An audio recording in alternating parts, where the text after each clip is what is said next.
Now that we've covered arrays, it's time for me to introduce you to a wonderful, beautiful, efficient, life-changing topic called lists.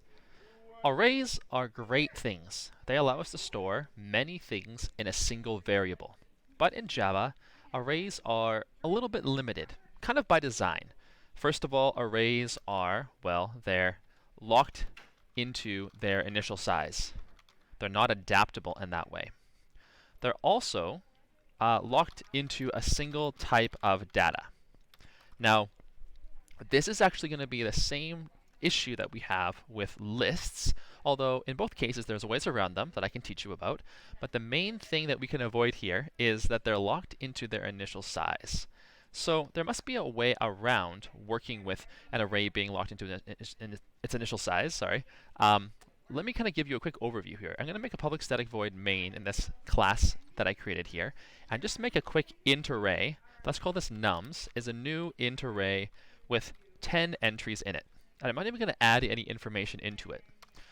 What would happen in my program if I needed to have an integer array with the same data, but I needed to add more than 10 pieces to it? Like somewhere later on, I had to adapt and change the size of this array to be bigger.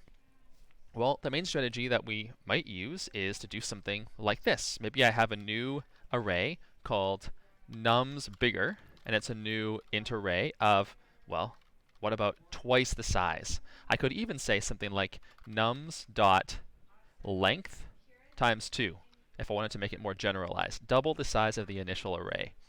And from here, what I could do is actually use a loop for int I equals 0, I is less than nums.length. Let me type that in, thank you. And I++.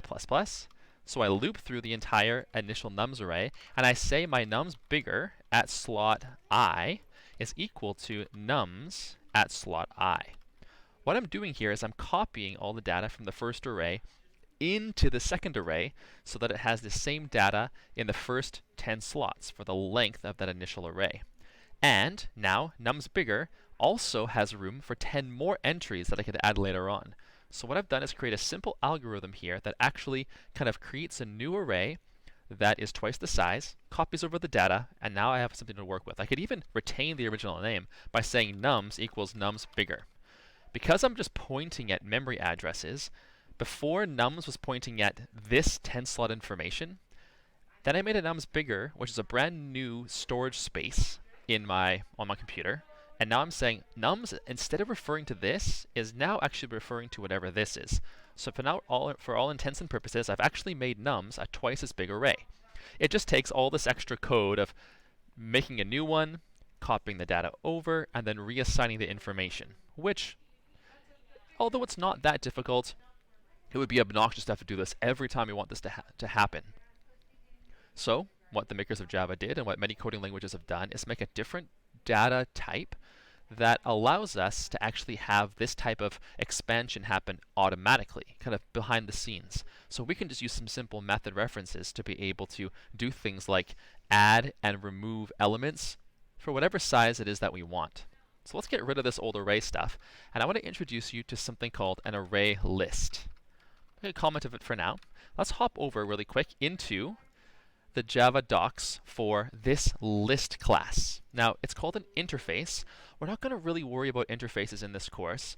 In short, an interface is not implementable in your code. So if I try to make a list, it's not going to let me. It's basically a template for other code that I want to implement later. And so what list does is defines all of the behaviors that anything that's a list type thing will have in Java. What are the things that implement this? Well, there's a bunch of them listed right here.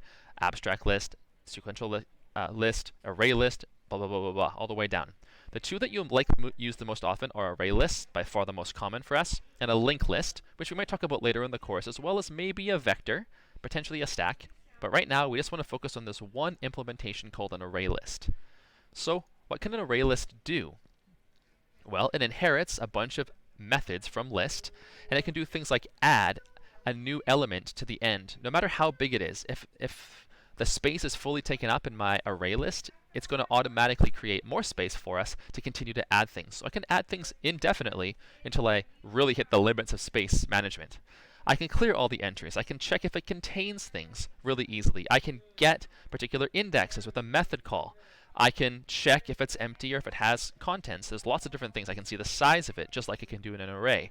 And I can even convert it back to an array if I need to for some reason. So in the Java docs, we have a list of all these cool methods that we can use with ArrayLists in order to work with them. Let me show you how to build one. First, I'm going to type in ArrayList, and I have to have this new special type of information added to an array list with these kind of triangular brackets. And what we have to include with an array list is a slightly different piece of data than we're used to working with, called a generic. In Java, we have a bunch of variable types. And these are, well, I guess we'll call them primitive variable types. The most common ones that we probably use are things like int, double, bool, boolean, and string. String is already kind of not a primitive, it's a bit of a hybrid because it's built off of a class, but these other primitives aren't built off classes. However, Java actually has classes that are built off of them. For example, if I type an integer and hit a dot, I actually see that there is an integer class that exists that has a bunch of methods that I can apply to integer type data, like finding the maximum and minimum from a set of integers. I can parse them in different ways. I can compare them to other things. The same thing for double. Double dot, and I have a bunch of functionality for double, just like I do for string. So any of these classes has a bunch of functionality that I can access for that type of data, which is a bit of a thing you can explore on your own.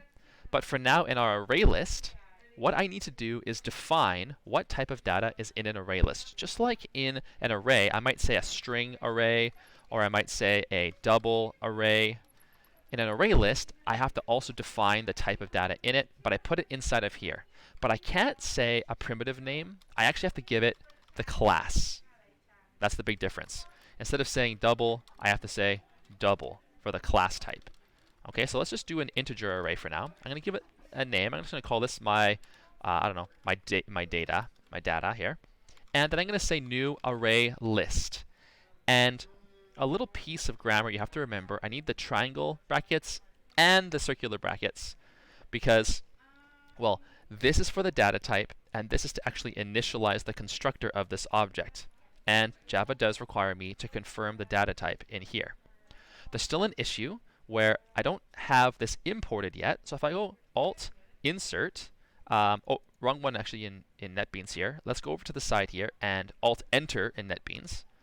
And for importing the actual ArrayList library so that I can actually use it. So I'm going to need to import it, and now I have access to this ArrayList functionality. And I can start to work with it by typing in data dot. And I see all these methods available to me to start working with. The most common one will probably be add, where I have two options. First, I can add just a new piece of data straight up, which will just add it to the end of the current data list. So let's just add a few things in. So I'm going to type in, well, let's just add in the number 1 for now. And then I'm going to add in the number 2 and add in the number 3. And the next thing that I want to do is just see, if I go to system.out.println, what happens if I print out data? I'm curious what's going to go on if I just try to print out this kind of straight up on face value. Let's select the main class for this tutorial I just made, have it get processed, and we shall see what pops out the other end. I should always pre-build these things. I always forget for these tutorials. But we'll give it a sec here. And the moment of truth is arriving here in a sec. Or maybe not. So maybe I'll talk. Oh, here we go. There it goes. It shows kind of the 3 different slots of data inside of this array list being popped out. Number 1, 2, and 3 in the first 3 slots of it. What if I go data add 1 again at the end here? Make a prediction, and we'll see. It's going really slow today. That 1 is now appended as the final entry in this list at the end. Duplicates are allowed, and it's just now it's a 4-element list because I added 4 things to it. Awesome. I could also add at a specific index. And we know indexes, they're the same as they are in arrays. If I was to go in slot 0 add in 0, I'm saying in the very first slot, I want you to add in the number 0 and bump everything kind of down the line. So now what we should see is that at the beginning of my data set, I have the number 0, and then all the other numbers being added. Well, they're added after it. They were technically added before in the procedure of the program, but the actual placement of the data, 0 took the place in the front. What if I added, just to be really clear here, something else in the second slot with a value of 99?